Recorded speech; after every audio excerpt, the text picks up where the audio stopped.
বাড়ি আসলাম, ফ্রেশ হলাম, ঘর দুয়ার মানে ঠিকঠাক ছিল, এর আগের বার যতটা ছিল তার থেকে একটু কমই ছিল।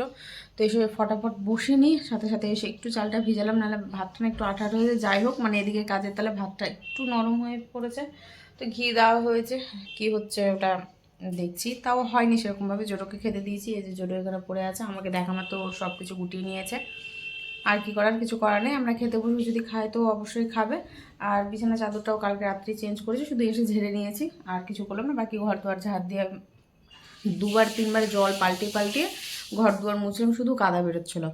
বাইরের ঘর বারান্দা যাওয়া ছিল, বাইরের দুয়ারটা তো খুবই বাজে অবস্থা হয়েছিল। আর পাখি বাটিতে জল দেওয়া থাকে, পাখিরা খায়, তো সে বাটির অবস্থাটা খুবই বাজে ছিল। জল টল কিছুই ছিল না, একদম ছাদে সমস্ত নোংরা থেকে শুরু করে আরও কী কী সব নোংরা ছিল, সেটাকে ধুয়ে আবার সেখানে জল দিয়েছি, কারণ বেড়ালগুলো আবার সেগুলো জল টল খায়।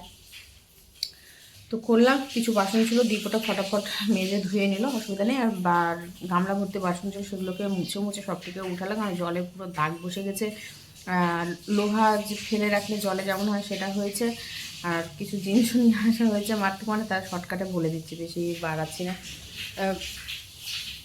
জোরে দাদা ভাইয়ের বার্থডে গেছে, তোমার অল্প টিপের জন্য কেক পায়েস পাঠিয়েছে। আর আমি একটু মিষ্টি আর সন্দেশ গুড়ে, সেই সন্দেশটা এখানে স্বাদ তো পাই না, তো সন্দেশ নিয়ে এসেছি।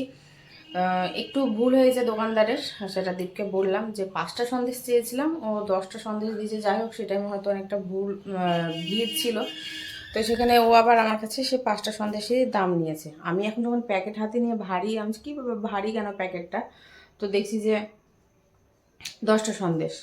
তো যাই হোক, পায়েসটা ওরা দুজন মিলে খেয়ে নিয়েছে, যতটুকু একটু সামান্য দেওয়া হয়েছে। আমরা পায়েসটা আর এখন খেয়ে নাও, আছে কেক আর ওটা দেখাচ্ছি। আর কর্তি মাছ নিয়ে এসেছি, ডিপ ফ্রিজে কালকে ভরে দেওয়া হয়েছিল, তো সেটাকে আমি আবার ভরেছি। আর আসার সময় স্পেন্সার থেকে পনির, চিজ, মানে টুকটাক বাজার করে নিয়েছে, সেটা অবশ্যই তোমাদেরকে দেখাচ্ছি। তরকারিটা এক ভেবে তোমরা দেখে নাও। জানি না কে আছে, আমি এখানে রান্নাঘরে, এই যে একবারে হালকা পাতলা করে ঝোল করেছি, কালো জিরে আর কাঁচা লঙ্কা ফেলে, আর কিচ্ছু দিইনি। ঘি দিতে হতো, তো একদমই খেয়াল ছিল না, ভাত গরম আছে, ঘি নিয়ে নেবো। এই যে ভাতটা একটু নরমও হয়ে গেছে, কাজের তালে ওদিকে ছিলাম তো নরম হয়ে গেছে। এখানে একটু দীপ চা করেছিল, তো সে চাটাও খাওয়া হয়েছে। আর কড়াই মানে তেল গরম হয়ে আবার বন্ধ করে দিয়েছি, যে পাঁপড় ভাজবো, বেড়া নাহলে পাঁপড়টা নরম হয়ে যায়, আবার একটা প্লাস্টিকের মধ্যে ভরবো, ঝামেলা ঝামেলা না। তারপরে গরম গরম খেয়ে নেবো। এই যে স্পেন্সার থেকে জিনিস নেওয়া হয়েছে, এর মধ্যে রাখা হয়েছে। ফগ নাচ যখন দেখাচ্ছি দেখিয়েই ফেলি। টিস্যু, ব্রাশ, কর্ন নিয়ে আসা হয়েছে, চিজটা ভরে দেওয়া হয়েছে। এই যে এর দামটা কম পেলাম, তো মাশরুমের বাইরেই বেরোবে, মাশরুমের দামটা কম পেলাম, নিয়ে নিয়েছি। আর দুজনের ফগ নিলাম, ফগ নষ্ট মানে নষ্ট হয়েছে, শেষ হয়ে গেছিলো, আমি এটা নিয়েছি ব্ল্যাকটা দ্বীপের। আর একটা যেটা নিয়ে আসা হয়েছিলো, তো দ্বীপ শেষ করে দিল। আর এই যে বেঁচেছে, ওটা আমি নিয়ে নিয়েছি। এটা তো সবারই প্রাপ্য, তাই না? এই যে এই কয়েনটা, এটা সবারই প্রাপ্য। ব্রাশও ছিল না, ব্রাশ ছিল, তো ব্রাশটা আমি দাঁত মাজতে পারছি না, ভীষণ অসুবিধে হয়ে গেছে। এই যে এটাতে কেক আছে, এটাতে এই যে সন্দেশ, এই যে গুড়ের সন্দেশ একটা করে খেয়েছি, আমি একটা খেলাম, দীপকে একটা দিলাম। আর এতে আছে লাল মিষ্টি নিয়ে এসছি, মানে মিষ্টির স্বাদ আমি ওখানকার পাই না। দই নিয়ে আসা হলো, দই নিয়ে আসলাম, দইটা লাগবে। এই যে চিজটা ওখানে রাখতে হতো, যাই হোক থাক, ডিপ রোস্ট করতে হবে, জানো তো? এই ডিপ রোস্ট করলে আবার চিজ আবার নষ্ট না যায়, এটাও একটা টেনশনের ব্যাপার। আর দুধ শুকিয়ে যে ক্ষীর করে নিয়েছে, বাড়ি যখন এসছি এটার কিছু একটা ব্যবস্থা করতে হবে, ব্যবস্থা করব। এখানে খাসির মাংসর ছাট আছে, যে ডাল সেদ্ধ রেখে গেছিলাম, খেয়ে নিতে বলেছিলাম, খাইনি, ওটা ফেলে দিতে হবে। এটা মানে খাসির মাংসের ছাট আছে। এতে কি আছে এটা দেখতে হবে। এটা মাংস আছে, হাড়, ঠিক আছে, হাড় আছে, মাংস আবার কিনে এনে রেখেছে। এতে কর্তি মাছ নিয়ে এসেছি, টিফিন বাটি আসছে না বরফের জন্যে, সঙ্গে সঙ্গে আবার তাড়াতাড়ি করে প্লাস্টিকের মধ্যে ভরে রাখলাম। যোগে আমাকে হালকাও জমালেও জমাতে হবে, নাহলে নষ্ট হয়ে যাবে। সে 7 ঘন্টার মধ্যে ধরে যে 3 ঘন্টা তো কোনো ব্যাপারই না, অসুবিধা নেই। বরফ ওখানে ঠান্ডাই হয়েছিল, সব কিছুই হলো, বাট এর ওপরেরটা, এই জায়গাটা হয়নি, তো এটাকে ঠিকঠাকভাবে করতে হবে। এটা কালকে করে নেব।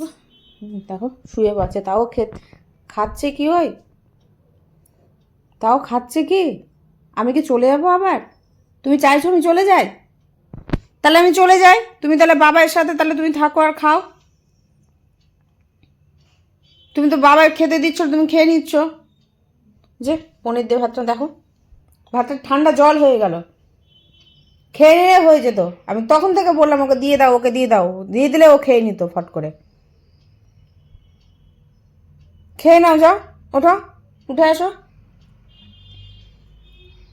উঠে আসো,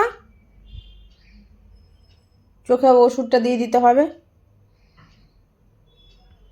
উঠো, ব্যাগটা পরে গোছাবো, একটু খাই, খেয়ে একটু গড়াগড়ি দিই, ঘুম আসলে ঘুমাবো, নাহলে একটু টান টান হলে শরীরটা একদম পুরো টায়ার্ডনেসটা চলে যাবে। এগুলো গোছানো, এগুলো এখন তো বাড়িতেই আছি, অসুবিধা নেই, টুকটুক করে আবার পরিষ্কার করে নেবো। এই তো। আর দেখো গাছের মুকুল এসছে কতগুলো, এগুলো আমার জন্য ওইসব কারণে না মেন খাচ্ছে না, হচ্ছে তুমি ওকে সাদা খাবার দিও, সাদা। হলুদ খাবে না, এখন এতদিন তো খেয়েছে রসালো, চমকালো। না, ও পনিরটা খাই তো, পনির খায়, হ্যাঁ। কিন্তু এখন যে যে ওই পেছনের দইটা দাও, পেছনের দইটা দাও, মুখের কাছে নালে যে ঝুলবে। জমকালো খাবারটাও খেয়েছে, সেই খাবার আর এখনকার তোমার খাওয়ার কি আর ওই টেস্ট আসে? আসবে আসবে, দেখি আমরা খেতে হবে বসবো। যখন থেকে না এখন কিচ্ছু দিব না আমি, হ্যাঁ ওটাই দেখালাম। আছে ওইটা তুমি ওকে আবার দাও এখন। বাবা দেবা করে খেয়ে নেবে এখন। খাবারটা কি জোরও খেলো না তুমি খেলা এখন? হ্যাঁ ওটা কই যাবে? আচ্ছা, চমকালো প্যান, এ বাবা, হ্যাঁ চমকাইছে, দীপের পেন্টুলুন চমকাইছে, তারপরে তারপরে দীপের আন্ডার প্যানও চমকাইছে, সেই সেই ব্যাপার।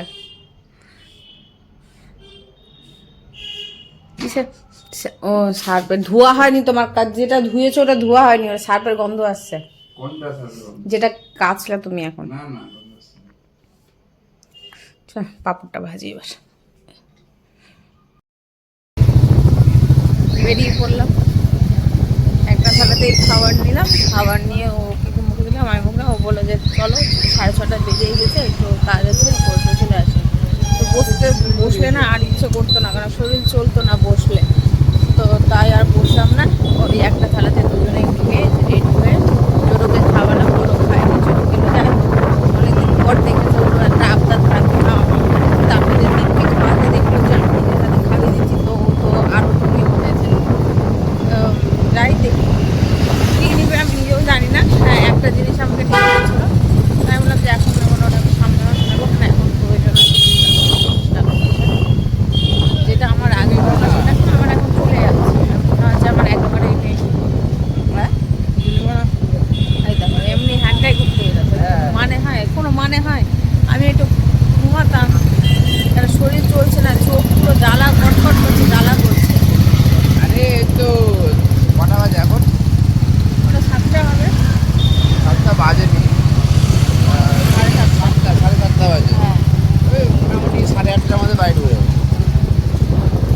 ট্রেনে ঘুমটা এসছে, ঘুমিয়েছি না ঘুমানো না, কিন্তু যে টাইমে ঘুমটা এসেছে, সিনেমা হলে বসে মানে কিছু কিছু থাকে না বেয়াদ, মনে যে সিনেমা হলে বসেছিল, যত ভলিউম ছিল একদম সব একসাথে বাড়িয়ে দিয়েছে, আর এত কানে লাগছে কিছু বলতেও পারছিলাম না। তার মধ্যে আসলে রোদের ছটা চোখের উপর, একবার এদিকে সরছে একবার ওদিকে সরছে। ঠিক আছে।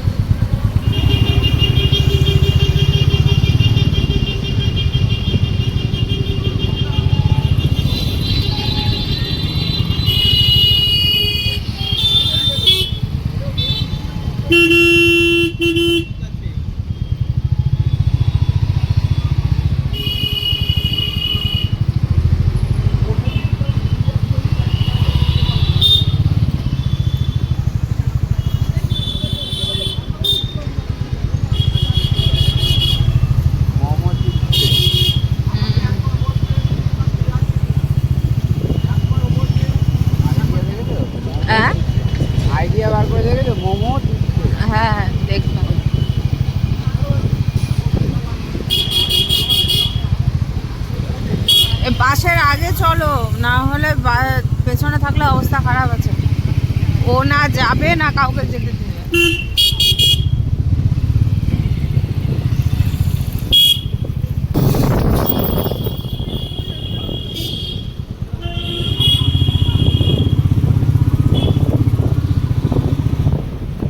আসল ব্যাপার এটা মেন রোড না তো, যে যেভাবে পাচ্ছে একদম চালাচ্ছে, না ডান দিক না বাঁ দিক কোনো কিছু দেখার সিন নেই। অনেকে ভাবতেই পারো যে হঠাৎ ওখানে হঠাৎ এখানে, তো কিছু কিছু জিনিস তোমরা জেনেই গেছো, কিছু সেরকমভাবে শেয়ার করতে পারিনি, কাজের প্রচণ্ড চাপ ছিল। মানে ভিডিওটা যে অন করবো, এদিকে ছেলে মানুষ বাড়িতে থাকলে বুঝতেই পারছো, তার হাতে ফোন থাকে, তাকেও একটু সময় পার করতে হবে।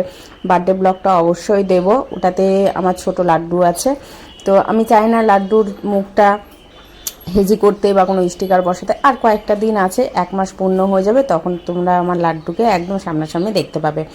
যে স্টিকারগুলো মুখে দিয়ে রেখেছি 1 মাস না হলে তো দেখানো যায় না, তাও কিছু কিছু ক্ষেত্রে হয়ে গেছিলো, তো নিশ্চিন্তে থাকো, তোমরা দেখতে পাবে। তো আজকের মতো এতটুকু।